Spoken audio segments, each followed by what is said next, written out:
ఆమేన్. దయచేసి అందరం కూడా కూర్చుందామండి. కొంచెం ఒక్కసారి స్త్రీలు ఎదరగా జరిగి కూర్చోండి, ఒక లైను.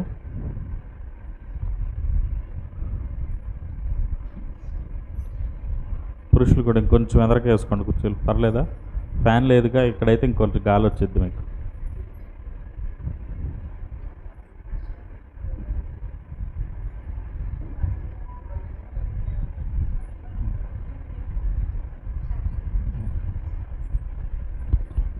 మైక్లో చెప్పండి, మరి గట్టిగా చెప్పండి.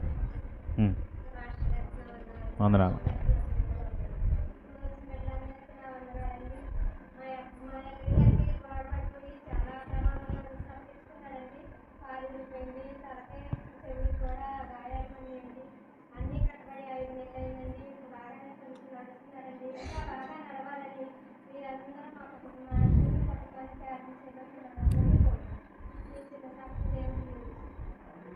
దేవుడు గంగారత్నం గారి అల్లుడు గారి పక్షంగా చేసిన గొప్ప కార్యాన్ని బట్టి దేవునికి స్తోత్రం చెల్లించుకుందాం. హల్లెలూయా. ఇంకెవరన్నా సాక్ష్యం చెప్పేవాళ్ళు ఉన్నారా? గడిచిన వారం దినాల్లో దేవుడు చేసిన మేలును బట్టి సాక్ష్యం చెప్పే బిడ్డలు ఎవరు లేరు కదా. నాకు ప్రేరేపణ వస్తుంది, సాక్ష్యం చెప్పాలనుకుంటున్నారంట కానీ ఎవరో చెప్పట్లేదంట. నువ్వెందుకు సమయం ఇవ్వవు అని చెప్పి నీ కళ్ళలో మధ్యలో నిద్దట్లో కళ్ళు వస్తున్నాయి. ఏమని? సాక్ష్యం చెప్పడానికి టైం ఇవ్వట్లేదని చెప్పి ఎవరో నా మీద గొడవ పడుతున్నారు. ఎందుకు వచ్చిందిలే అని చెప్పి సరే నేనే టైం ఇస్తాను.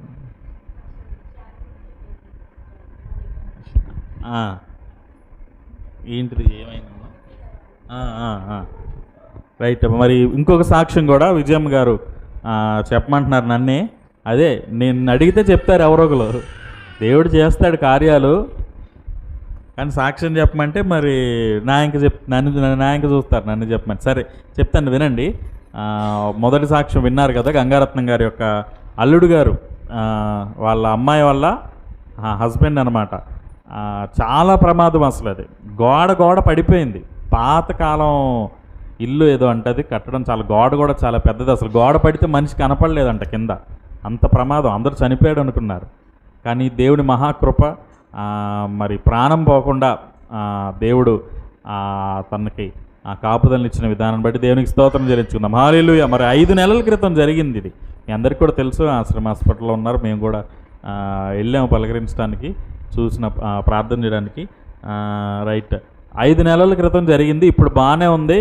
దేవుడు మరి పూర్తిగా అతన్ని స్వస్థపరిచి మరలా తిరిగి లేవనెత్తి నడవటానికి కూడా దేవుడు కృపణిస్తున్నాడని చెప్తున్నారు. దేవునికి స్తోత్రం కలుగునుగా. ఇంకా ఆ బిడ్డకి సంపూర్ణమైన ఆరోగ్యము దేవుడు అనుగ్రహించునుగాక. రెండవ సాక్ష్యం విజయమ్మ గారు చెప్పమన్నారు. వారి పెద్ద కుమారుడు శేఖర్ గారికి మరి కిడ్నీలో స్టోన్స్ అని చెప్పి స్కానింగ్లో వస్తే వారు చాలా భయపడ్డారు, ఆందోళన చెందారు. ప్రార్థన చేయమని కోరగా మరి శుక్రవారం సాయంత్రంలో కూడా మనం ఇక్కడ ప్రార్థన చేస్తున్నాం. కుటుంబాలందరి కొరకే ప్రార్థన చేస్తున్నాం.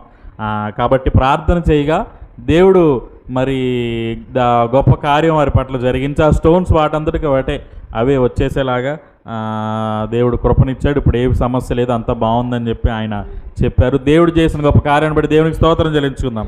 హల్లెలూయా. రైట్. ఇంకా ఆలస్యం చేయకుండా దేవుని యొక్క వాక్యంలోనికి మనందరం కూడా వెళ్దాము. గడిచిన కొన్ని వారాలుగా ఇజ్రాయెల్ దేశంలోని కొన్ని ప్రాంతాల గురించి, అక్కడ మేము చూసిన కొన్ని విశేషాల గురించి మీకు వాక్యంగానే చెప్తున్నాను. దేవునికి స్తోత్రం కలుగునుగాక. హల్లెలూయా. ఇజ్రాయెల్ దేశం వెళ్ళక ముందు నుంచే అసలు ఇజ్రాయెల్ దేశం గురించి మీకు చెప్పాను. ఆ ఇజ్రాయెల్ దేశం, ఆ ప్రాంతం దేని గురించి దేవుడు అంతగా కోరుకున్నాడు, అది ఎవరికి ఇచ్చారు, దాని కాపీ రైట్స్, దాని యొక్క రిజిస్ట్రేషన్ పేపర్స్ ఎవరి దగ్గర ఉన్నాయంటే అబ్రహాము గారి దగ్గర ఉన్నాయి. అబ్రహాము గారికి కూడా ఆయనకి డైరెక్ట్గా ఆయనకి ఇవ్వలేదు. ఆయన 4వ తరం, ఆయన తర్వాత 4 తరాలకి వారికి ఇస్తానన్నాడు స్వాస్థ్యముగా, దేశముగా. వారు 400 సంవత్సరాలు తమది కాని దేశంలో నివసిస్తా అన్నారు. ఇదంతా కూడా మీకు చెప్పాను. ఆ దేశం కొరకే ప్రపంచం అంతా కూడా ఇప్పుడు యుద్ధం చేస్తుంది. ఆ చిన్న మొక్క కొరకై మరి 3వ ప్రపంచ యుద్ధం వరకు కూడా దారితీసే అంత పరిణామాలు జరుగుతున్నాయి. దాని కొరకై అందరూ కూడా చూస్తున్నారు, ఆ భూభాగం కొరకై అని చెప్పి నేను మీకు చెప్పాను. కాబట్టి అక్కడికి వెళ్ళటం అనేది దేవుని యొక్క మహాకృప. ఆ తర్వాత అక్కడ నుంచి వెళ్ళి వచ్చిన తర్వాత మీకు మత్తయి సువార్త 17వ అధ్యాయంలో నుంచి వాక్యం చెప్పి ఆవగింజంత విశ్వాసం ఉంటే కొండ వెళ్ళి అక్కడ వెళ్ళమంటే అక్కడికి వెళ్ళిపోద్దంట కొండ ఇక్కడికి రమ్మంటే వచ్చిద్దంట. కొండలు కదిలించబడతాయంట. మరొక సువార్తలో మరొక రకంగా రాస్తాడు, కొండ పెకిలించబడి సముద్రంలో పడమంటే పడిపోద్దంట. సరే, నిజంగా జరిగిందా? యేసుక్రీస్తు వారు ఊరికే చెప్తారా ఆ మాటలో? అది ఉపమానమా అనుకుంటే కాదు, నిజంగానే జరిగింది. యేసుక్రీస్తు వారు చెప్పిన 2000 సంవత్సరాల తర్వాత 1970 సంవత్సరాలు సంథింగ్ అక్కడ మరి ఒక పాస్టర్ గారికి ఒక అధికారికి మధ్య జరిగిన సంభాషణ యేసుక్రీస్తు వారు ఇదిగో మత్తయి సువార్త 17వ అధ్యాయంలో ఈ విధంగా అన్నారు కదా, ఆవగింజంత విశ్వాసం ఉంటే కొండ కదిలించబడుతుందని, నా వెనకాల కనబడుతున్న కొండ కదిలించబడేలాగా మీరు ప్రార్థన చేయండి అని అంటే ఆయన సవాలుగా తీసుకుని అక్కడున్న కొద్దిమంది స్క్రాప్, ఈ చెత్త ఏరుకునే కొద్దిమంది విశ్వాసులతో, చెత్త ఏరుకునే వాళ్ళ వృత్తి అది నేను చూసాం ఈజిప్ట్లో కైరో నగరంలో. వాళ్ళతో కలిసి ప్రార్థన చేస్తే దేవుడు గొప్ప కార్యం చేసి అక్కడ ఆ కొండ పగిలిపోయి భూకంపం చేత ఒక గుహలాగా ఏర్పడేలాగా దేవుడు చేశాడు. ఆ గుహలోనే అప్పటి నుంచి ఇప్పటికీ వాళ్ళు ఆరాధన చేస్తున్నారు. ఒక మందిరం లాగానే దాన్ని మార్చేసుకున్నారు అని చెప్పి మీకు ఫొటోస్తో సహా చూపించా. దేవునికి స్తోత్రం కలుగును గాక. హల్లెలూయా. వీటన్నిటికీ కూడా ఆధారాలు ఉన్నాయి. మీరు గూగుల్లోకి వెళ్ళి కొట్టుకోండి, ఈజిప్ట్ కేవ్ చర్చ్ అని కొడితే మీకు వచ్చింది. అక్కడ మేము దేవుడు కార్యం చేసిన ప్రాంతం అన్నమాట. ఆవగింజంత విశ్వాసం ఉంటే కొండలు సైతం కదిలించబడటానికి దేవుడు కృపణిస్తాడు. అటువంటి సమస్యలు, అలాంటి చిన్న చిన్న సమస్యలు, కొండలే కదిలించబడాయి, మన సమస్యలు బండలాంటి మన హృదయాలు మారవా అంటే మారతాయి. కాబట్టి మనం విశ్వాసంతో ప్రార్థన చేయాలి, పరిపూర్ణమైన విశ్వాసంలోకి మనం రావాలని చెప్పాను. రైట్, అది కూడా అయిపోయిన తర్వాత మేము మొట్టమొదటిసారి అసలు ఇజ్రాయెల్ దేశం వెళ్ళంగానే అడుగుపెట్టిన చూసిన ప్రాంతం కర్మేలు పర్వతం. చెప్పండి అందరూ కూడా. కర్మేలు పర్వతం గురించి మీకు వాక్యం చెప్తున్నా. దేవునికి స్తోత్రం కలుగును గాక. హల్లెలూయా. కర్మేలు పర్వతం, బైబిల్ గ్రంథంలో చాలా పర్వతాలు ఉన్నాయి. కర్మేలు పర్వతం, సీనాయి పర్వతం, హోరేబు పర్వతం, ఇలాగా చాలా పర్వతాలు ఉన్నాయి. కొన్ని కొండలు ఉన్నాయి, తాబోరు కొండ, ధన్యతల కొండ, తర్వాత ఇంకా తబ్గా, ఇలాగ కొన్ని ఉన్నాయి. సో వీటి గురించి ఎప్పుడైనా ప్రసంగం చెప్తానని చెప్పా. ప్రస్తుతం మనం కర్మేలు పర్వతం గురించి మాట్లాడుకుంటున్నాం. అక్కడ జరిగిన అద్భుత కార్యాల గురించి, మనం దేవుడు అక్కడ చేసిన గొప్ప కార్యాల గురించి మనం ధ్యానం చేస్తున్నది కూడా. కర్మేలు పర్వతం యొక్క రాయి కూడా మీకు చూపించాను పోయిన వారం. కర్మేలు పర్వతం, ఏ కర్మేలు పర్వతం మీద అయితే ఏలియా ప్రార్థన చేస్తే ఆకాశం నుండి అగ్ని దించి దేవుడు అక్కడున్న ఆ బలిపీఠం రాళ్ళని ఎన్ని రాళ్ళు పెట్టాడు? ఏలియా ఎన్ని రాళ్ళు పెట్టాడండి? 12 రాళ్ళు పెట్టి బలిపీఠం కట్టాడు. పోయిన వారం చెప్పాను ఇవన్నీ కూడా. 12 రాళ్ళు 12 గోత్రాలకి, ఇజ్రాయేలీల యొక్క 12 గోత్రాలకి 12 రాళ్ళు సూచన. ఆ తర్వాత ఆ ఎద్దును కూడా తునకలుగా ఆయన వధించాడు. తర్వాత నీళ్లతో 3 మాణిక్యులు పట్టు మన గంధకం ఒకటి తవ్వించాడు. అందులో నీళ్లు 4 తొట్ల నిండా నీళ్లు పట్టే అంత నీళ్లు పోసాడు. పైనుంచి ఆ బలిపీఠము, బలిపశువు అన్నీ కూడా తడిసిపోయి, కట్టెలు కూడా తడిసిపోయేలాగా నీళ్లు పోసాడు. అప్పుడు ప్రార్థన చేశాడు, యెహోవా నీవే నిజమైన దేవుడు అయితే నీ కార్యం ఇక్కడ కనపరుచుకో అని చెప్పి ప్రార్థన చేయగానే ఆకాశం నుంచి అగ్ని దిగింది. అదే కర్మేలు పర్వతం యొక్క రాయి, ఇది రాయి. సో కాబట్టి ఆ తర్వాత ఏం జరిగింది అనేది కూడా మీకు పోయిన వారం జస్ట్ స్టార్ట్ చేసి హింట్ ఇచ్చాను. ఏం జరిగింది అంటే, కర్మేలు పర్వతం మీద అంత గొప్ప కార్యం చేసిన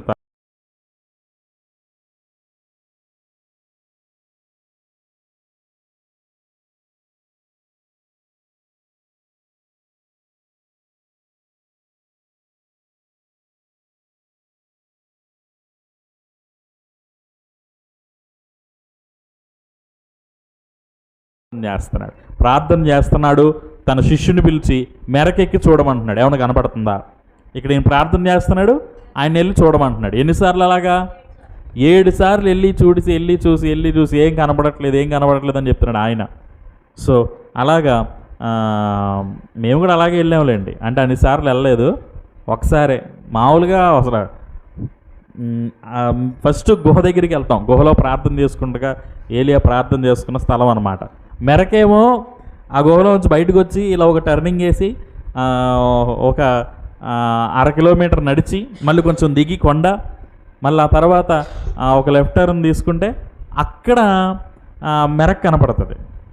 అంటే ఈయన ఎన్నిసార్లు తిరిగారు? 7 సార్లు అటు ఇటు. కానీ గురువుగారు తన యొక్క తన యొక్క గురువు చెప్పిన మాటకి శిష్యుడు ఎంత లోబడ్డాడో చూడండి. 7 సార్లు కూడా విసుగు వస్తుంది దీనికి, అయినా సరే 7వసారి కూడా మరలా వెళ్ళాక అప్పుడు చూస్తే ఎంతంట, మనిషి చెయ్యంత మేఘం, అరచేయంత మేఘం కనబడుతుంది అన్నాడు అనమాట. సో వెంటనే అప్పుడు ఆహాబు దగ్గరికి పోయి ఏమని చెప్పాడంటే చూడండి, ఇప్పుడు 1 రాజుల గ్రంథము 18వ అధ్యాయము 45వ వచనం నుంచి చదువుదాం. పరిశుద్ధ బైబిల్ గ్రంథంలోంచి 1 రాజులు 18వ అధ్యాయము 45వ వచనం నుంచి చదివినట్లయితే, నేను చదువుతున్నాను వినండి. అంతలో ఆకాశము మేఘములతోనూ గాలి వానతోనూ కారు కమ్మెను, మోపైన వాన కురిసెను గనుక ఆహాబు రథమెక్కి యెజ్రెయేలునకు వెళ్ళిపోయెను. యెహోవా హస్తము ఏలియాను బలపరచుగా అతడు నడుము బిగించుకుని ఆహాబు కంటే ముందుగా పరుగెత్తుకుని పోయి యెజ్రెయేలు గుమ్మమునొద్దకు వచ్చెను. దేవునికి స్తోత్రం చెప్పండి ఒకసారి. హల్లెలూయా. రైట్, ఏలియా ప్రార్థన చేస్తే అరచేయంత మేఘం కనపడింది. అక్కడ వరకు పోయిన వారం మనం ధ్యానించుకున్నాం. ఆ అరచేయంత మేఘం ఎంత వర్షం అయిందంటే మోపైన వర్షం. మరి 3.5 సంవత్సరాల నుంచి వర్షం లేని నేలని తడపాలంటే అసలు దాని మీద మామూలు వర్షం పడితే కనపడదు, ఆరిపోద్ది. అలా ఉంటుంది అనమాట, సెగలు వస్తా. అలాంటి వర్షం, మోపైన వర్షం అక్కడ కురిసిందంట. అయితే వెంటనే ఏలియా ఆహాబుతో అంటున్నాడు, ఆహాబు ఇంకేం ప్రాబ్లం లేదబ్బాయి, నీకు వర్షం కురుస్తుంది, నువ్వేం చేయి, అర్జెంటుగా నీ రథం ఎక్కి నువ్వు ఎక్కడికి వెళ్ళిపో, యెజ్రెయేలుకి వెళ్ళిపో, యెజ్రెయేలు తన యొక్క అంతఃపురంకి వెళ్ళిపో అని చెప్తే అక్కడ చూడండి యెహోవా హస్తము ఏలియాని ఏం చేసిందంట, బలపరిచింది. ఇక్కడ 2 విషయాలు మనం గమనించినట్లయితే దేవునికి స్తోత్రం చెప్పండి ఒకసారి. హల్లెలూయా. ఒకటి, ఏలియానే ఆహాబుని ఏం చేయమన్నాడు, రథం ఎక్కి నువ్వు యెజ్రెయేలు గుమ్మమునకు వెళ్ళిపో అన్నాడు. అంటే ఆహాబు దగ్గర ఏమో రథం ఉంది, ఏలియా దగ్గర రథం లేదు. కానీ ఏముంది, దేవుని హస్తము చేత బలం ఉంది. దేవునికి స్తోత్రం కలుగును గాక. అందుకనే మరొక చోట కీర్తనకారుడు అంటాడు, రథములను నమ్ముకున్నట కంటే ఎవరినంట, గుర్రములను కాదు, రథములను కాదు, దేవుని యొక్క బలము మీద, దేవుని యొక్క బలము మీద. అందుకనే గొలియాతు మీద దావీదు యుద్ధం చేయడానికి వెళ్ళేటప్పుడు కూడా దావీదు అంటాడు, గొలియాతు నువ్వు నన్ను ఎదుర్కోవడానికి నువ్వేం చేస్తున్నావు, ఈటి తెస్తున్నావు, బల్లెం తెస్తున్నావు, డాలు తెస్తున్నావు, శిరస్సానం వేసేసావు మొత్తం పైనుంచి కింద వరకు కనపడకుండా. దావీదు అటాక్ చేద్దామంటే ఏది అసలు గ్యాప్, ఏది కొంచెం గ్యాప్ ఉంది. తల దగ్గర మాత్రం కళ్ళు కనపడాలిగా, మరి అడిగి ఆ కంటి దగ్గర మాత్రం చిన్న గ్యాప్ ఉంది. అప్పుడు అంటున్నాడు దావీదు, నువ్వైతే ఇవన్నీ వేసుకుని వస్తున్నావు కానీ నేను ఏమీ వేసుకురావట్లేదు, నేను ఎవరి పేరిట వస్తున్నాను, జీవము కలిగిన దేవుని పేరిట నేను వస్తున్నాను, యుద్ధం నాది కాదు, ఎవరిది, యెహోవాదే అని చెప్పి దావీదు మీద, గొలియాతు మీదకి దావీదు వెళ్ళాడు కేవలం ఒడిసెల చేతనే. ఇక్కడ కూడా చూడండి, అందుకని మనం మన అతిశయం దేవుడై ఉండాలి, మన ఆధారం దేవుడై ఉండాలి. అర్థమవుతుందా? మనకి బ్యాంకులో ఒక 10 లక్షల క్యాష్ ఉంది, మనకి ఏం బాధ లేదు, హ్యాపీ అనుకున్నాం అనుకో, ఒక కరోనా అలా వచ్చేసి అలా వెళ్ళిపోద్ది. అలా వచ్చి వెళ్ళేలో బ్యాంకులో ఖాళీ అయిపోతాయి, మొత్తం ఏం కనపడవు. జాగ్రత్తగా అర్థం చేసుకో. నిజమండి, అసలు ఓడలు బళ్ళుగా మారిపోయిన ఎంతోమందిని నేను చూశాను కరోనా సమయంలో. దేవునికి స్తోత్రం కలుగును గాక. హల్లెలూయా. మీరు పడలేదా అటువంటి ఇబ్బందులు, సమస్యలు? పోనీ అది కాకపోతే వేరే రకమైనవి.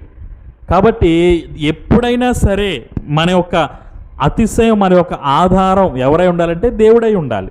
అందుకని యోబు సమస్తం కోల్పోయినా తను ఏమి అంత ఇది అవలా. ఎందుకంటే దేవుడు తీసుకోగలిగిన వాడైతే దేవుడు ఇచ్చేవాడు కూడా, దేవుడు తీసుకోగలిగిన వాడైతే దేవుడు ఇచ్చేవాడు కూడా. దేవునికి స్తోత్రం కలుగును గాక. కాబట్టి యెహోవా తీసుకొనిను, యెహోవా ఇచ్చేస్తాడు. అందుకే అన్నాడు, యెహోవా ఇచ్చిని తీసుకున్నాడు, మరలా ఇస్తాడు, ఆయనకే మహిమ, నాకేంటయా అని చెప్పి అన్నాడు. కాబట్టి యోబుని మరలా దేవుడు 2 ఆశీర్వదించాడు. కాబట్టి మన అతిశయం ఆయన మీద ఉంటే దేవుడు ఒక్కొక్కసారి కొన్ని తీసేసుకున్నా మనకేమి అనిపించదు. దేవునికి స్తోత్రం కలుగును గాక. హల్లెలూయా. ఎందు గురించి చెప్తున్నాను ఇదంతా? యెహోవా హస్తము ఏలియాను బలపరిచిందంట. కాబట్టి ఏలియా కంటే ఆహాబు రథమున్నా, ఏలియా కంటే ఆహాబు దగ్గర చూడటానికి ఈ గుర్రాలు ఇవన్నీ ఉన్న, రౌతులు ఉన్న, సైన్యం ఉన్న, ఎవరు ముందుగా వెళ్ళారు పరుగు పందెంలో? ఎవరు ముందుగా వెళ్ళారు? ఏలియానే వెళ్ళాడు. దేవునికి స్తోత్రం కలుగును గాక. యెజ్రెయేలు గుమ్మం దగ్గరికి, యెరూషలేముకి 12 గుమ్మాలు ఉంటాయండి. మేము అందులో దాదాపు ఒక 3 or 4 చూసాం అంతే.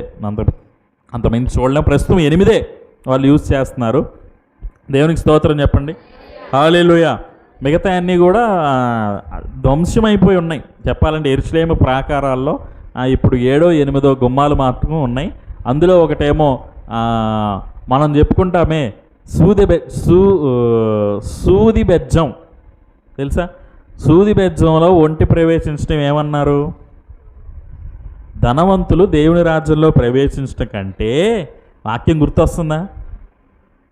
అసలు మీకు ఏమీ అర్థం కావట్లా. దేవునికి స్తోత్రం చెప్పండి ఒకసారి. హల్లెలూయా.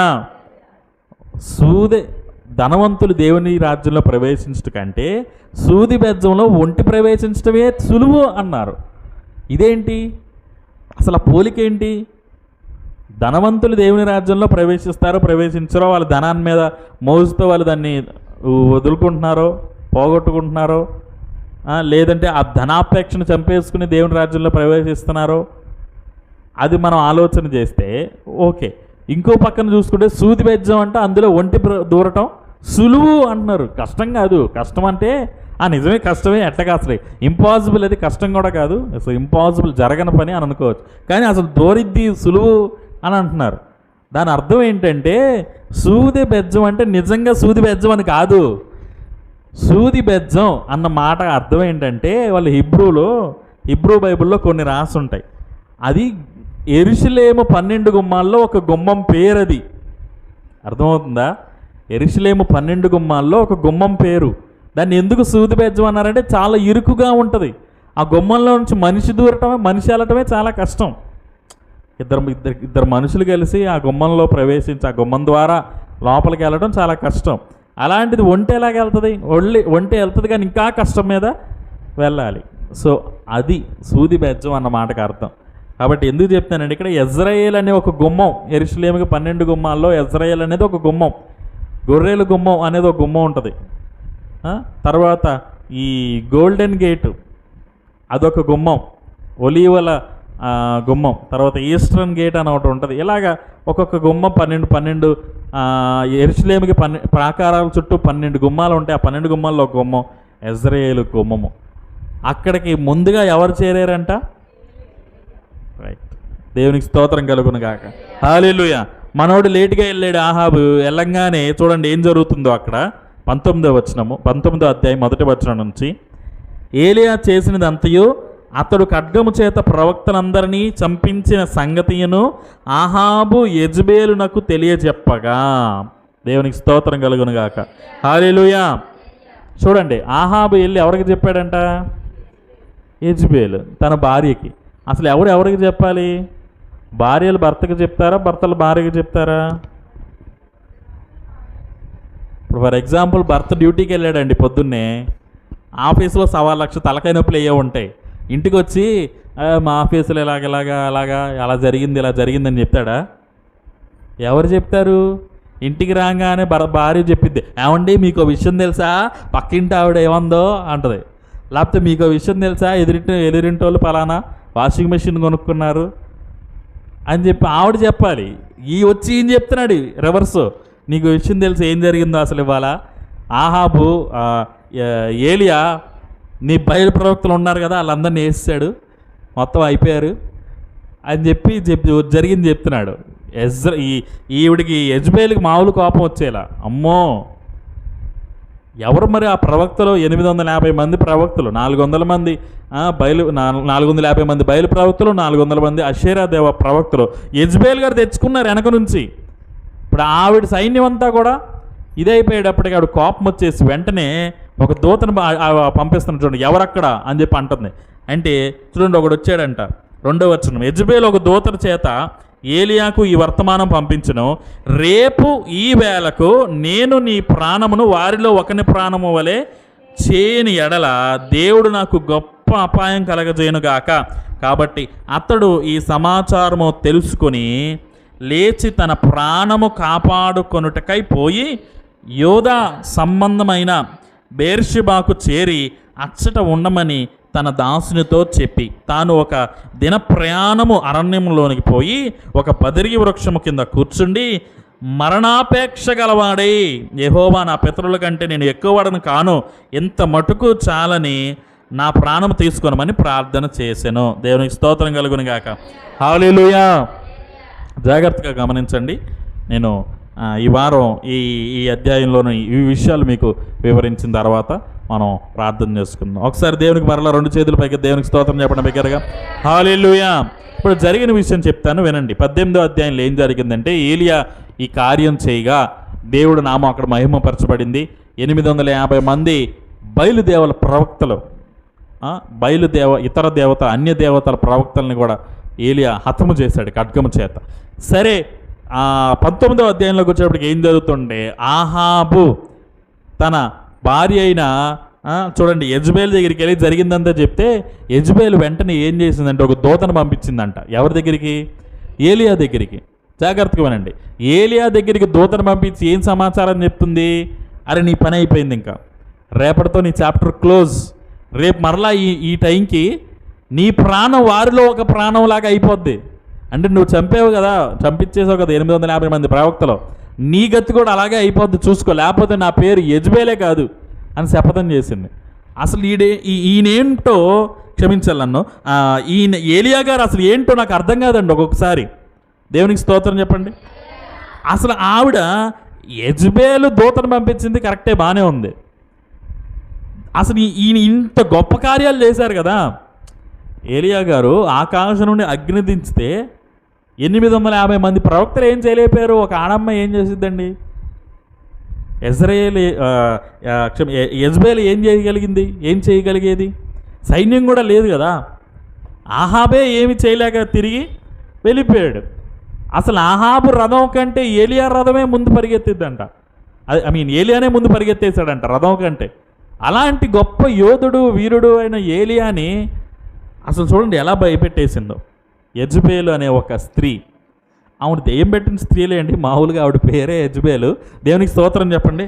నిజం కొంతమంది ఉంటారండి, కొంతమంది ఉంటారు వాళ్ళ ద్వారా దేవుని కార్యాలకి ఎంత ఆటంకం అంటే, ఎంత వీరాది వీరుడు సూరాది సూర్యుడైనా ఒక్కొక్కసారి భయపడాల్సిందే. ప్రకటన గ్రంథంలో అంటారు ఇదే యెజబేలు గురించి ఏమని రాస్తారంటే, ఒకసారి చదవండి ప్రకటన గ్రంథం 2వ అధ్యాయంలో. నేను చెప్తాను వినండి. ప్రకటన గ్రంథము 2వ అధ్యాయము 20వ వచనం ఒకసారి మనం చదివినట్లయితే, ఈ యెజబేలు గురించి అసలు ఈవిడ యెజబేలు గారిని మర్చిపోరండి. యెజబేలు గారు ఎంత డేంజరో ప్రతిసారి మనం జ్ఞాపకం చేసుకోవాల్సిందే. ప్రతి గ్రంథంలోనూ ఆవిడ గురించి కొన్ని ఆనవాళ్ళు మనకు కనబడతా ఉంటాయి. కాబట్టి చూడండి ప్రకటన గ్రంథం 2వ అధ్యాయము 20వ వచనంలో యెజబేలు గురించి ఏమంటున్నారంటే, చదవనా? ఆయనను నీ మీద తప్పు ఒకటి నేను మోపవలసి ఉన్నది, ఏమనగా తాను ప్రవక్తనని చెప్పుకొనుచున్న యెజబేలునను స్త్రీని నీవు ఉండనిచ్చుచున్నావు, జారత్వము చేయుటకును విగ్రహములను బలిచ్చిన వాటిని తినుటకును అది నా దాసులకు బోధించుచు వారిని మోసపుచ్చుచున్నది. దేవునికి స్తోత్రం చెప్పండి. హల్లెలూయా. ఈ యెజబేలు అనే స్త్రీ ఏమని చెప్పుకునేదంటండి? చెప్పాలి, నేను ప్రవక్త్రిని. చాలామంది గమనించాలి, ఇట్లాగా ప్రవక్తలని అని చెప్పుకుంటూ తిరిగే వాళ్ళందరూ ఎవరో తెలుసా? యెజబేలు దయ్యం పట్టిన వాళ్ళు వీళ్ళందరూ కూడా. నిజం, నేను అన్నట్ల బైబిల్ అంటుంది. వాళ్ళు ఏమని చెప్తున్నారంట? దుర్బోధ, దేవుడు చెప్పొద్దు అన్నది చెప్తున్నారు. దేవుడు దాసులను దేవుని సేవని ఆటంకపరిచే విధంగా మరి దేవునికి అడ్డొస్తున్నారు. చూడండి ఏమని చెప్తున్నారంటే, ఏలియాకి ఈ విధంగా చెప్పంగానే ఇంకా ఏలియా అసలు ఏమి ఆలోచన కూడా లేదంట, డైరెక్ట్గా వెళ్ళిపోయారు ఎక్కడికి చూడండి. కాబట్టి అతడు ఈ సమాచారం తెలుసుకుని లేచి తన ప్రాణమును కాపాడుకున్నట్టుకై, ఏం కాపాడుకోవడానికంట? ప్రాణాలు కాపాడుకోవడానికంట. చూడండి, ప్రాణాలు కాపాడడానికి అరణ్యంలోకి ఒక దిన ప్రయాణము, అంటే ఒక రోజు ఆవినికి ఈయనకి మధ్యలో ఒక రోజు గ్యాప్ పెట్టుకున్నాడు. అంత దూరం వెళ్ళిపోయాడంట.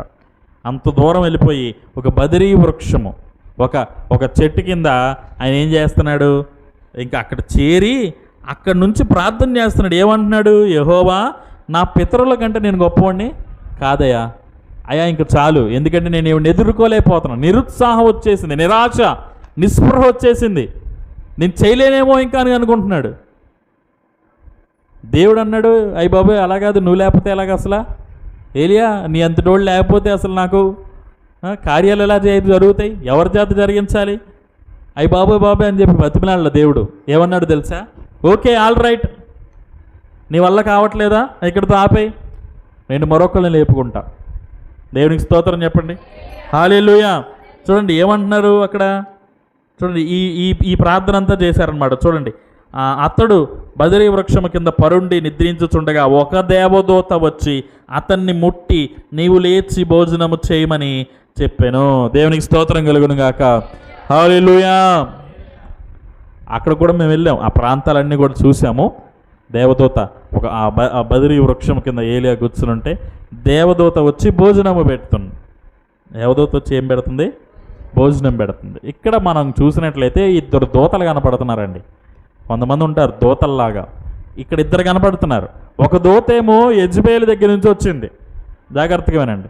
ఒక దూత యెజబేలు దగ్గర నుంచి వచ్చింది లేక వచ్చాడు. ఒక దూత ఎవరి దగ్గర నుంచి వచ్చింది? యెహోవా దేవుని దగ్గర నుంచి వచ్చింది. దేవునికి స్తోత్రం చెప్పండి, హల్లెలూయా. చూడండి, తాను యెహోవా అక్కడ రాసి ఉంటుంది చూడండి, అతడు బదరీ వృక్షం కింద పరుండుగా ఒక దేవదూత వచ్చి అతన్ని ముట్టి. దేవదూత అంటే ఎక్కడి నుంచి వచ్చింది? దేవుని దగ్గర నుంచి. దేవదూత దేవుని దగ్గర నుంచి వచ్చింది. దేవుడు కూడా ఒక దూతను పంపించాడు. అపవాది మన వెనకాల దూతను పంపిస్తాడు, అరే వీళ్ళని చూసుకుంటా ఉండండి అని. దేవుడు కూడా ఆయన తన దూతలను కావలుగా పంపిస్తాడు, అరే నా బిడ్డల్ని కాచుతూ ఉండండి, కాపాడుతూ ఉండండి. నిత్యము జరిగే పోరాటమే వీళ్ళిద్దరి మధ్యలో. చూడండి, పంపించాడు దేవదూత. భోజనం పెట్టి అంటుంది, ఏలియా నువ్వు భోజనం చేయి ఫస్ట్ అన్న. సరే భోజనం చేయమన్న కదా దేవదూత వచ్చింది, సరే భోజనం చేద్దామని చెప్పి భోజనం చేశారు. భోజనం చేసి మరలా ఏం చేస్తున్నాడు మనోడు? మరలా బదరీ వృక్షం దగ్గర పడుకున్నాడు. హ్యాపీగా ఉంది ఆయనకి. అందుకని అక్కడ ఆ ప్రాంతం హ్యాపీ కాదు కానీ అలసటండి. అసలు అక్కడ ఆ ప్రాంతం దగ్గరికి వెళ్ళి వచ్చిన తర్వాత అవన్నీ చూసిన తర్వాత నైట్ టైం మా హోటల్లో పట్టేది నిద్ర. ఆహాహా, దేవునికి స్తోత్రం కలుగును గాక, హల్లెలూయా. మంచి భోజనం పెట్టేవాళ్ళు మామూలు కాదు. మా భోజనం అసలు ఎలా, మీరు మా డైట్ అసలు మీకు తెలిస్తే ఆ 10 రోజులు మేమేం తిన్నామో అసలు మీకు మామూలుగా ఉండదు. ఏమైనా తింటే కదా. దేవునికి స్తోత్రం కలుగును గాక. కానీ అన్నీ ఉన్నాయండి, అన్నీ ఉన్నాయి అక్కడ భోజనాల్లో. ఇజ్రాయెల్ దేశంలో ఆ భోజనాల్లో వాళ్ళు ఏమేమి పెడతారంటే, స్టార్టింగ్ మామూలుగా భోజనం దేంతో స్టార్ట్ చేస్తారంటే సూప్తో స్టార్ట్ చేస్తారు. ఆ సూప్ కంటే వెళ్ళటానికంటే ముందే ఒక 3-4 రకాల బ్రెడ్లు అవన్నీ కూడా పెడతారు, బిస్కెట్స్ లాంటివి, బ్రెడ్స్ లాంటివి అవన్నీ కూడా. అలా ముందుకెళ్తే అక్కడ సూప్ సెక్షన్స్ ఉంటాయి. మనకి ఏ సూప్ కావాలంటే ఆ సూప్. అక్కడ నుంచి కొంచెం ముందుకెళ్తే ఫ్రూట్ సెక్షన్స్ ఉంటాయి, ఫ్రూట్తో స్టార్ట్ చేయొచ్చు. రకరకాల ఫ్రూట్స్, ఒక ఫ్రూట్ కాదు, మీకు అక్కడ దొరికే శ్రేష్టమైనవి. మళ్ళీ మనకులాగా చిన్న చిన్నవి ఉండవు. అక్కడ ఒక్కొక్క కాయే ఇంత సైజు ఉంటుంది. దానిమ్మకాయ కానివ్వండి, లేదా జాంకాయ కానివ్వండి, లేకపోతే ఆరెంజ్ కానివ్వండి, ఏదైనా సరే అన్నీ కూడా శ్రేష్టమైనవి అక్కడ దొరికేవి, బలమైన ఆహారం. అలాగా మీకు రైస్ తినే వాళ్ళకి రైసు, లేకపోతే నూడిల్స్ తినే వాళ్ళకి నూడిల్స్, లేకపోతే ఇంకా చికెను, ఇంకా రకరకాల మాంసాహారాలు, ఫిష్, రోజు ఫిష్ ఉండేది, రకరకాలుగా అన్నీ కూడా ఆలివ్ ఆయిల్తో మళ్ళీ వాళ్ళు చాలా నీట్గా ఉండేవి. దేవునికి స్తోత్రం కలుగునుగా. మనకులాగా వాళ్ళు ఉప్పులు, కారాలు, మసాలాలు అవన్నీ కూడా వేరు. చూడండి, అంత బలమైన ఆహారం తినగలిగాం కాబట్టి మేము అన్ని రోజులు కూడా అలసట లేకుండా మేము చూడగలిగాం, తిరగగలిగాం. దేవునికి స్తోత్రం కలుగునుగా. అలాగ దేవుని దగ్గర నుంచి వచ్చిన ఆహారం అంటే అసలు అది ఇజ్రాయెల్ దేశంలో అది వాళ్ళు పండించి వాళ్ళు చేసిన ఆహారం. కానీ అసలు ఈ దేవదూత తీసుకొచ్చింది ఎక్కడి నుంచి అంట? దేవుని దగ్గర నుంచి తీసుకొచ్చిన ఆహారం అన్నమాట. అది తిన్నాక మనోడు మంచిగా మళ్ళీ స్లీప్ వేసాడండి. దేవునికి స్తోత్రం కలుగును గాక, హల్లెలూయా. చూడండి, అతడు చూచినంతలో, మరలా 5వ వచనం, అతడు బదిరీ వృక్షం కింద పరువుని నిద్రించుండగా ఓ దేవదూత వచ్చి అతను ముట్టి నీవు లేచి భోజనం చేయమని చెప్పాను. అతను చూచినంతలో అతను తల దగ్గర నిప్పుల మీద కాల్చబడిన అప్పములు నీళ్ల బుడ్డియు కనపడెను. గనుక అతడు భోజనం చేసి తిరిగి పరుండెను. భోజనం చేశారంట, మళ్ళీ పడుకున్నాడంట. అయితే యెహోవా దూత రెండవ మారు వచ్చి అతన్ని ముట్టి నీవు శక్తికి మించిన ప్రయాణము నీకు సిద్ధమై ఉన్నది, నీవు లేచి భోజనము చేయమని చెప్పినప్పుడు అతడు లేచి భోజనము చేసి ఆ భోజనపు బలము చేత 40 రాత్రింబగళ్ళు ప్రయాణము చేసెను. దేవునికి స్తోత్రం చెప్పండి. దేవుని పర్వతం అని పేరు పెట్టబడిన హోరేబునకు వచ్చెను. హల్లెలూయా, హల్లెలూయా. రైట్, జాగ్రత్తగా వినండి, తలల పైకెత్తండి. ఇప్పుడు ఈ విషయాలు చెప్పేసి నేను ఇంకా ముగించడానికి నా వాక్యాన్ని ముగించే ప్రయత్నం చేస్తాను. ఎందుకంటే అందరూ కూడా ఏంటో నిద్రావస్థలో ఉన్నారు. ఏలియా భోజనం చేశాడంటే ఆయన మధ్యాహ్నం తిరిగి పాపం భోజనం చేసి అలసిపోయి పడుకున్నాడు. మీకు ఎందుకంటే పొద్దునే నిద్ర వస్తుంది 9:30కి. మీరు కూడా చక్కగా టిఫిన్ చేసి వచ్చారు. నాకు టిఫిన్ లేదు, ఏమీ లేదు. మళ్ళీ నేను ఇంటికి వెళ్ళాక మళ్ళీ చేస్తానో లేదో తెలియదు. అప్పటికి 11 అయిపోద్ది. అటు భోజనం చేసే టైము కాదు, ఇటు టిఫిన్ చేసే టైము కాదు. సర్లే 1 గంట ఆగుదాం అనేటప్పటికి 1 గంట అయిపోద్ది. అది మా పరిస్థితి అలా ఉంటుంది ఆదివారం. దేవునికి స్తోత్రం చెప్పండి. హల్లెలూయా. సరే, జాగ్రత్తగా వినండి, నిద్రపోవద్దు. ఏలియా బదిరీ వృక్షం కింద ప్రార్థన కాదు, పడుకుంటున్నాడు. దేవునికి స్తోత్రం కలుగుగా పడుకున్నాడు. దేవదూత వచ్చింది, లేపింది, ఆహారం పెట్టింది, తిను అంటే తిన్నాడు. ఏం పెట్టిందంట? నిప్పుల మీద కాల్చిన అప్పాలంట. అప్పాలంటే రొట్టెలు లాంటివి. మాకు అయ్యే పెట్టారు, నిప్పుల మీద కాల్చినయే. నూనె ఉండదు, ఏముండదు. దాన్ని ఇట్లా చీల్చుకుని తినడమే, పెట్టేసుకుని అందులో. రైట్, ఈ ఆహారం పెట్టిందంట, తిన్నాడు. తిని మళ్ళీ పడుకున్నాడు. మరలా చెప్పి వచ్చింది, లేపి ఒక మాట చెప్తుంది, నీకు శక్తికి మించిన ప్రయాణము నీ కొరకు సిద్ధం చేయబడి ఉన్నది.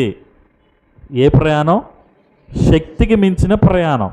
అది కొన్నిసార్లు మనకు కూడా మన శక్తికి మించిన ప్రయాణం చేయవలసి ఉంటుంది. శక్తికి మించిన ప్రయాణం మనం చేయవలసినప్పుడు మనం ఏం చేయాలి? 2 సార్లు భోజనం చేయాలి. అంతేనా? నాన్ వెజ్ చేసుకు తినాలా? చెప్పండి. శక్తికి మించిన ప్రయాణం మన కొరకు సిద్ధపడి ఉన్నప్పుడు మనం ఏం చేయాలంటే చెప్పండి. 2 సార్లు భోజనం చేయాలని చెప్పండి అందరూ. ఏలియా చేసింది అదే కదా. తేలేండి అయ్యగారు, కానీ మీరు ఏదో చెప్తారు కదా దాంట్లో నుంచి ఆత్మీయ సత్యం అని చెప్పి అంటున్నారు, మీరు అనుకుంటున్నారు. దేవునికి స్తోత్రం కలుగును గాక. హల్లెలూయా. నిజమే, 2 సార్లు భోజనం చెయ్యాలి. కానీ ఏ భోజనం అంటే అది మనకు కూడా దేవదూత తీసుకొస్తే చేయొచ్చు. మీకు దేవదూత తీసుకొచ్చేది చూసుకోండి. మనం తినే ఆహారం మన ఇంట్లో మనం సిద్ధం చేసుకునేది. ఈ ఆహారం ఆహారం కాదు. ఇది ఏ ఆహారం అంటే మన పితరులు తిన్న ఆహారంతో పోలికిది. మన్నాతో దేవదూతలు తినే ఆహారం శ్రేష్టమైన ఆహారం, అది బలమైన ఆహారం, దేవుడిచ్చే ఆహారం. ఏంటిది అంటే అదే వాక్యం. దేవునికి స్తోత్రం చెప్పండి. హల్లెలూయా.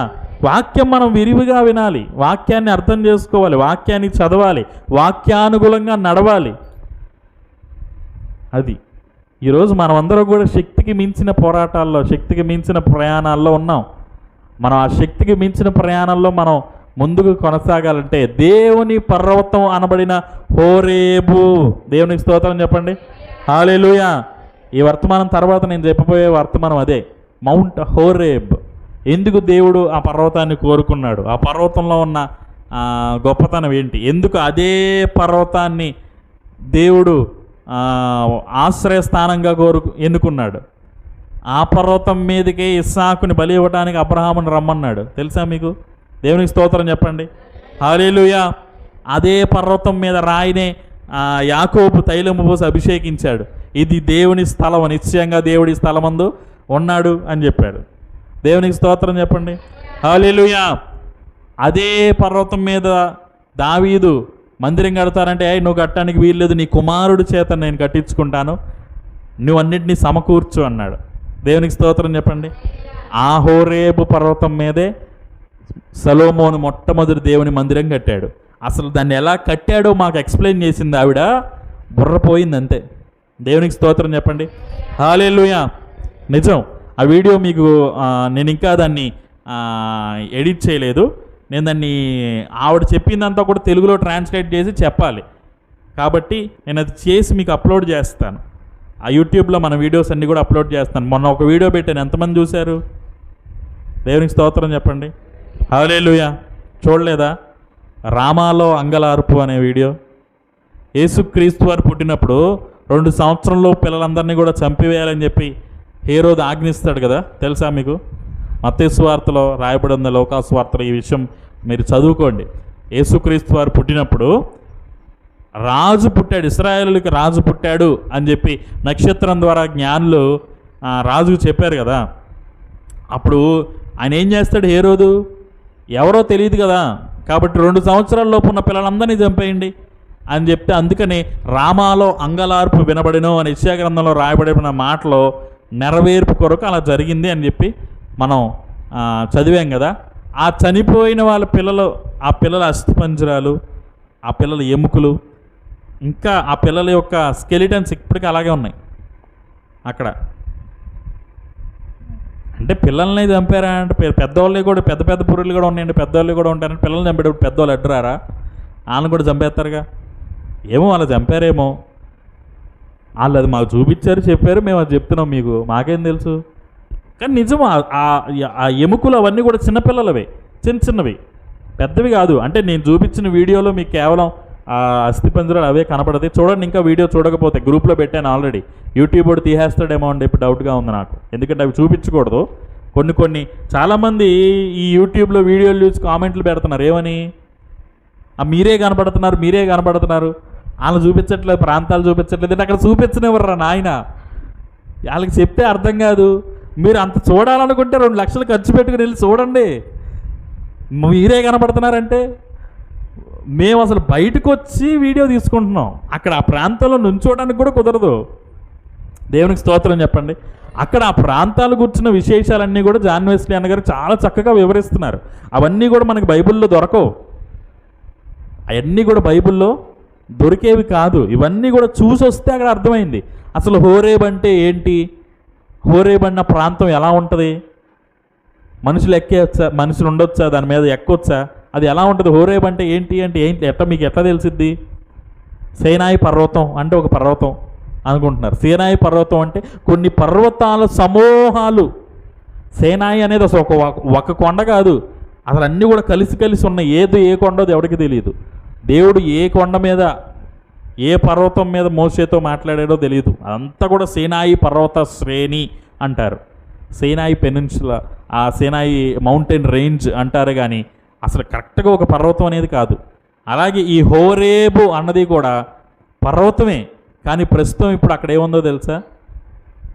ఇప్పుడు మనం ఫోటోల్లో వాటిల్లో చూస్తాం కదా, దేవుని యొక్క గోల్డెన్ టెంపుల్ లాగా ఒక మామూలుగా ఒక డోమ్ వేసుకుని, డోమ్ ఆఫ్ ది రాక్ చూస్తారా? అదే హోరేబు పర్వతం. దేవునికి స్తోత్రం చెప్పండి. హల్లెలూయా. ఆ డోమ్ ఆఫ్ ది రాక్ ఉన్న ప్రాంతమే హోరేబు పర్వతం. ఆ లోపలికి వెళ్తే అక్కడ ఉంటుంది పర్వతం, రాయి. ఇప్పుడు ఆ పైన అంతా కట్టేశారు. ఆ సొలొమోను ఆ హోరేబు పర్వతం రాయి ఎలా ఉంటుందంటే ఇలా ఎగుడు దిగుడుగా ఉంటుంది. ఆ పర్వతం ఫ్లాట్గా ఉండదు. ఆ పర్వతం మీద మరి మందిరం కట్టాలంటే ఎలాగండి, మందిరం కదిలిపోద్ది కదా, ఊగిపోద్ది కదా అని చెప్పి ఆవిడ నమూనా వేసి చూపించింది మాకు. ఒక రాయిలాగా ఉంది ఇలా. ఇక్కడ ఫర్ ఎగ్జాంపుల్ ఇది రాయి కదా, హోరేబు పర్వతం అంటే రాయి, ఇది రాయి కదా. ఈ రాతి మీద ఏమైనా పెట్టారనుకోండి అది కదిలిపోద్ది. ఎందుకంటే సరిగ్గా దాని మీద ఏం లేదు, బ్యాలెన్స్ లేదు. ఇది కూడా అలాంటి రాయే హోరేబు పర్వతం అనేవి. దీని మీద దేవుని మందిరం కట్టాలి, బ్యాలెన్స్ లేదు కదా. ఎలాగా అంటే సొలొమోను ఏం చేశాడో తెలుసా? మన జగన్ గారు రీటైనింగ్ వాల్ కట్టించినట్టు కట్టించాడు దాని చుట్టూరు. నిజం, దాన్ని రీటైనింగ్ వాల్ అంటున్నారు వాళ్ళు వాళ్ళ భాషలో. నాకు జగన్ గారు కట్టించిన రీటైనింగ్ వాల్ గుర్తొచ్చింది. సొలొమోన్ అంటే ఆ మందిరం ఈ నమూనా తీసుకున్నాడంటే ఈ చుట్టూరు కొలత ఎలా ఉందో ఆ కొలత తీసుకుని ఆ కొలతకు సరిపడా గోడ కట్టాడంట. ఇంత ఎత్తు గోడ కట్టి ఆ గోడ మీద ప్లాట్ఫామ్ వేసాడంట స్ట్రైట్గా. అప్పుడు స్ట్రైట్గా ఉందనుకోండి దానిపైన ఏం చేయొచ్చు, మందిరం కట్టచ్చు. సో అలాంటి ఒక ప్లాట్ఫామ్, ఆ ప్లాట్ఫామ్ లేదే ఇప్పుడు ఒక చోట ఈ డోమ్ ఆఫ్ ది రాక్ అని మనకు కనపడే అది కనపడుతుంది. దాన్ని డోమ్ ఆఫ్ ది రాక్ అంటారు. గోల్డ్ కలర్లో మనకి ఇజ్రాయెల్ దేశం అన్నా ఎరుషలేం అన్న ఫోటోలు కనపడతా ఉంటాయి కదా, దాన్ని డోమ్ ఆఫ్ ది రాక్ అంటారు. ఇక్కడెక్కడ లేవు ఫోటోలు, సరే, దేవునికి స్తోత్రం చెప్పండి. హల్లెలూయా. కాబట్టి జాగ్రత్తగా గమనించండి. ఆ హోరేబు పర్వతానికి, అంటే దేవుని యొక్క పర్వతం అది. హోరేబు పర్వతం ఎవరి పర్వతం అంట? దేవుని యొక్క పర్వతం.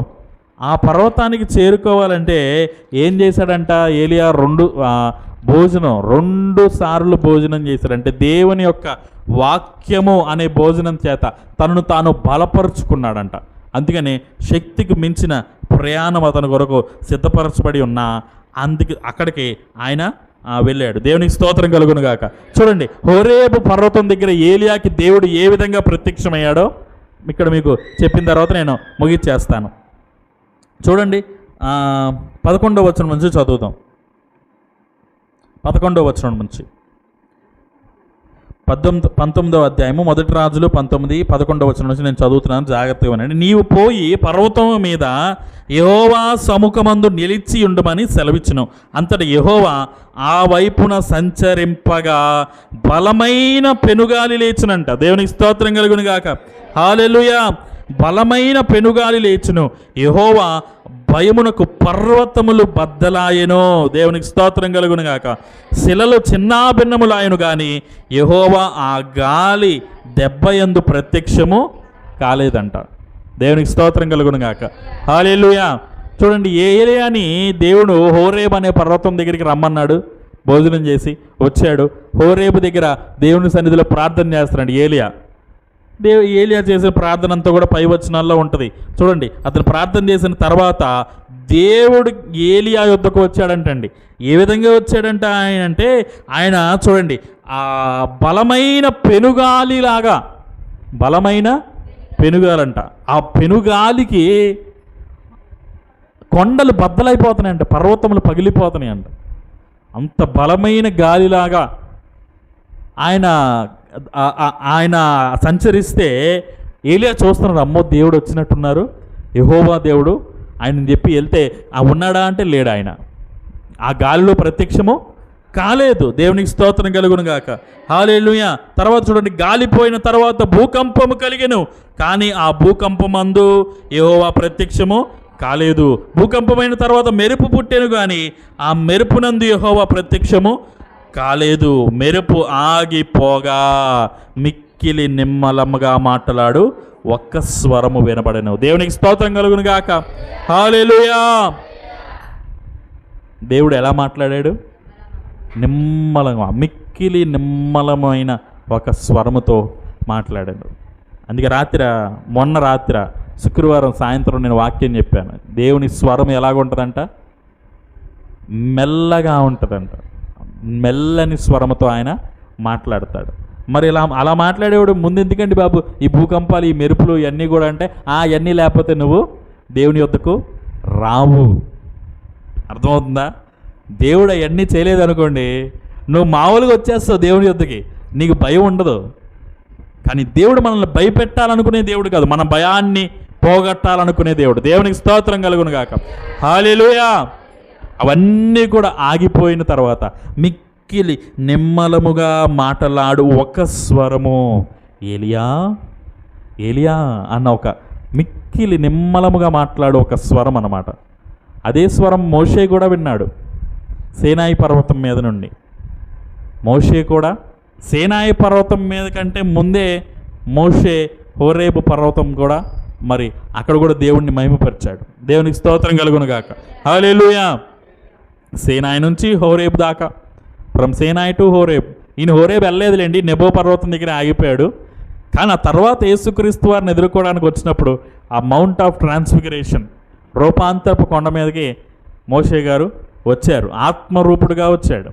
ఆయన శరీరంతో హోరేబు పర్వతం మీదకి రాలేకపోయినా ఆత్మరూపుడుగా ఇజ్రాయెల్ దేశంలో ఆయన అడుగుపెట్టాడు. దేవునికి స్తోత్రం కలుగును గాక. హల్లెలూయా. మిక్కిలి నిమ్మలుగా మాట్లాడు ఒక స్వరముతో ఏలియాని దేవుడు ఏమని బలపరుస్తున్నాడంటే, చూడండి, ఏలియా దాన్ని విని తన దుప్పటితో ముఖము కప్పుకొని బయలుదేరి గుహవాకిట నిలిచెను. అంతలో ఏలియా, ఇతడు నీవేమి చేయుచున్నావని ఒకడు పలికిన మాట అతనికి వినపడెను. దేవునికి స్తోత్రం కలుగును గాక. హల్లెలూయా. రైట్, నేను ముగిచ్చేస్తాను. చూడండి, ఆ తర్వాత దేవుడు మనల్ని ప్రశ్నిస్తాడు. దేవుడు మనల్ని ఏం చేస్తాడు? ప్రశ్నిస్తాడు. దేవుడు మనకు సమాధానం చెప్పాలి, దేవుడు మనకు సమాధానం చెప్పాలి, దేవుడు మన ప్రార్థనకి సమాధానం చెప్పాలి అని చెప్పి మనం ఎదురు చూస్తూ ఉంటాం. కానీ దేవుడు ప్రశ్నేస్తాడు, ఆ ప్రశ్నలో సమాధానం ఉంటుంది ఆటోమేటిక్గా. దేవునికి స్తోత్రం కలుగును గాక. హల్లెలూయా. ఏలియా అంటున్నాడు, అయ్యా నా వల్ల కాదు, ఇంత మటుకు చాలు, నేను చేసిన సేవ చాలు, ఈ యెజబెల్ అనే స్త్రీ నన్ను చంపేసేలాగా ఉంది, నా ప్రాణం తీయేసుకో, పోయి ఆడదాని చేతిలో చచ్చిపోవడం ఎందుకు, నువ్వే నా ప్రాణం తీయేసుకో అంటున్నాడు. సరే అలా కాదులే కానీ ఏలియా ముందు భోజనం చేయని చెప్పి 2 సార్లు భోజనం పెట్టి ఆ తర్వాత హోరేబ్ అనే పర్వతం దగ్గర తీసుకుని వచ్చి దేవుడు ఎంత శక్తివంతమైన వాడో చూపించాడు.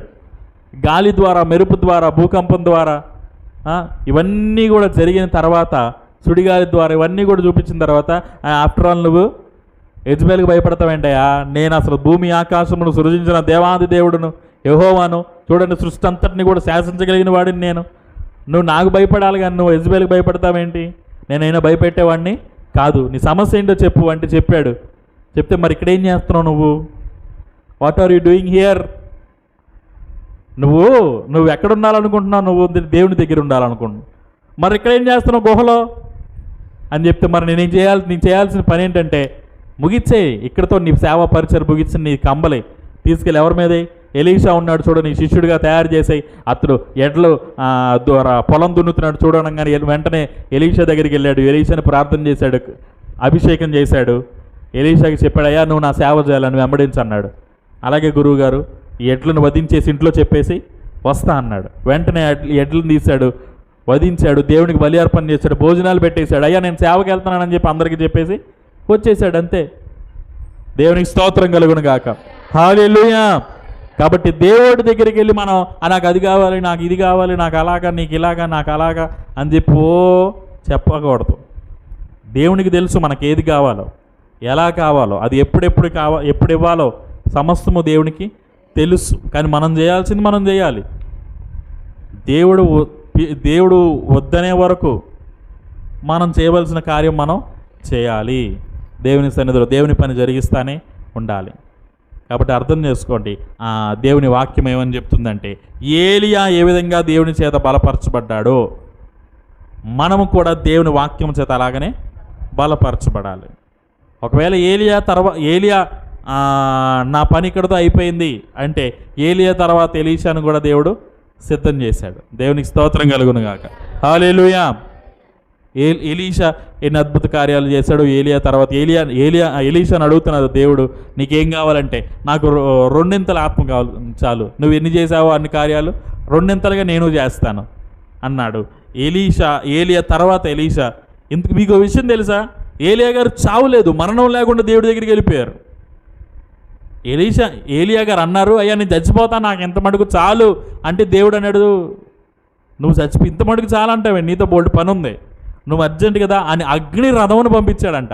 అగ్ని రథముల చేత ఏలియా గారిని మరణం లేకుండా, హనోకు ఏలియా ఇద్దరే మరణం లేకుండా వెళ్ళిపోయింది దేవుని దగ్గరికి శరీరంతో. దేవునికి స్తోత్రం చెప్పండి. హల్లెలూయా. శరీరంతో వెళ్ళిపోయారు వాళ్ళు. రేపు శరీరంతో వస్తారు వాళ్ళు. ఎక్కడ? ఇజ్రాయెల్ దేశంలో 2 ప్రవక్తలు. అంత్యక్రీస్తు ఇజ్రాయెల్ ప్రజలందరినీ కూడా తన వైపుకి తిప్పుకుంటే 2 ప్రవక్తలు లేచి ఇజ్రాయెల్ ప్రజల్ని హెచ్చరిస్తూ ఉంటారు, ఇజ్రాయెల్ ప్రజలారా ఈయన నమ్మొద్దు, ఇది అబద్ధ ప్రవక్త, అంత్యక్రీస్తు, నీ మెస్సే రాబోతున్నాడు అని చెప్పి అక్కడ ప్రకటన చేస్తూ ఉంటారు, సువార్త చెప్తూ ఉంటారు. వాళ్ళిద్దరు ఎవరో తెలుసా? ఒకళ్ళు హనోకు, ఇంకోళ్ళు ఏలియా. దేవునికి స్తోత్రం చెప్పండి. హల్లెలూయా. వాళ్ళిద్దరిని పట్టుకుని చంపేస్తాడు అంత్యక్రీస్తు. వాళ్ళు అలా అందరూ చూస్తుండగా వాళ్ళిద్దరిని చంపేసి అందరూ సంబరాలు చేసుకుంటూ ఉంటుంటే వాళ్ళిద్దరూ అదే విధముగా మహిమతో ఎత్తబడి దేవుని రాజ్యం చేరుకుంటారంట. దేవునికి స్తోత్రం చెప్పండి. నిజం. అక్కడ సమాధులు కూడా ఈ డైరెక్ట్గా ఎక్కడ పెట్టావో తెలుసా? సమాధులు వాళ్ళే మామూలుగా ఈ ప్రవక్తల సమాధులు, ఇర్మియా ప్రవక్త సమాధి, జకరియా ప్రవక్త సమాధి, ఇవన్నీ కూడా అక్కడ వాళ్ళు భద్రపరుచుకున్నారు. అందరు సమాధులన్నీ కూడా వాళ్ళు ఎక్కడ కొనుక్కుంటారంటే కరెక్ట్గా గోల్డెన్ గేట్ దగ్గరలో. ఎందుకో తెలుసా?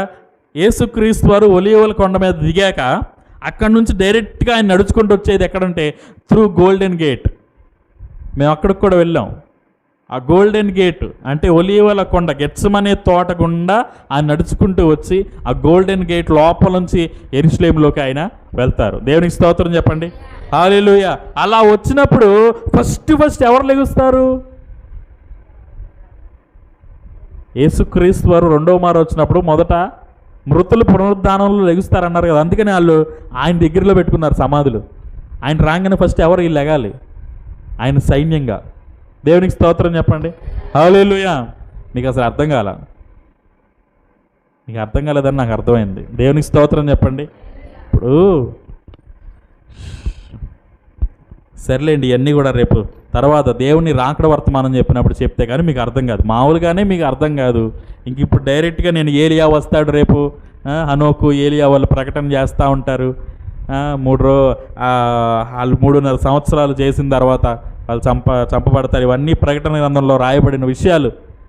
మీరు ఇంకా ఇప్పుడు ఇక్కడ రాజుల గ్రంథంలోనే ఉన్నారు. మీరు ప్రకటన గ్రంథానికి ఎప్పుడు వస్తారు? దేవునికి స్తోత్రం చెప్పండి. హల్లెలూయా. సరే, వాటి గురించి తర్వాత చెప్పుకుందాం. దేవుని చిత్తమైతే దేవుడు సమయం ఇస్తే ప్రభు రాకడ రేపు చెప్పాలి. ఆయన త్వరగా రాబోతున్నాడు. వాళ్ళు అన్నీ కూడా సిద్ధం చేసుకున్నారు. ఆయన రాకడకి ముందు ఏం జరిగిద్ది అవన్నీ కూడా నేను తర్వాత 1 by 1 చెప్తాను. సో కర్మేలు పర్వతం గురించి ఇప్పుడు వరకు మీకు చెప్పింది ఏంటి? కర్మేలు పర్వతం మీద దేవుడు చేసిన అద్భుత క్రియలు. ఎలాగో హోరేబు కూడా వచ్చింది కాబట్టి నేను నెక్స్ట్ ప్రసంగం నుంచి మీకు హోరేబు పర్వతం గురించి చెప్తాను. హోరేబు పర్వతం దగ్గర రాళ్ళు కూడా తెచ్చాం. దేవుని స్తోత్రం చెప్పండి. హల్లెలూయా. రేపు దేవుని సింహాసనం వేసుకుని అక్కడ పరిపాలించబోతున్నాడు తెలుసా? ఆ హోరేబు పర్వతం అంటే మామూలుది కాదు. ఆ హోరేబు పర్వతం ఆశీర్వాదానికి సూచన. దేవుని యొక్క మహిమ అక్కడ ఉంటుంది. కాబట్టి ఆ వాక్యం చెప్తున్నంతసేపు కూడా మీ జీవితాలు కూడా దేవుడు అటువంటి అద్భుత కార్యాలు జరిగించాలని ప్రార్థన చేద్దాం. ఖచ్చితంగా దేవుడి కొద్ది మాటలు మన వినికిడిలో ఫలభరితంగా మార్చునుగాక. ఆమేన్. ఓ పాట పాడుచుండగా కానుకలు పడదాము. ఈ నెల ఆఖరి ఆదివారము దశంభాగాలు ఇచ్చే వాళ్ళు ఇంకెవరైనా ఉన్నట్లయితే దయచేసి రాజాని సన్నిధిలో నేనుంటానయ్యా.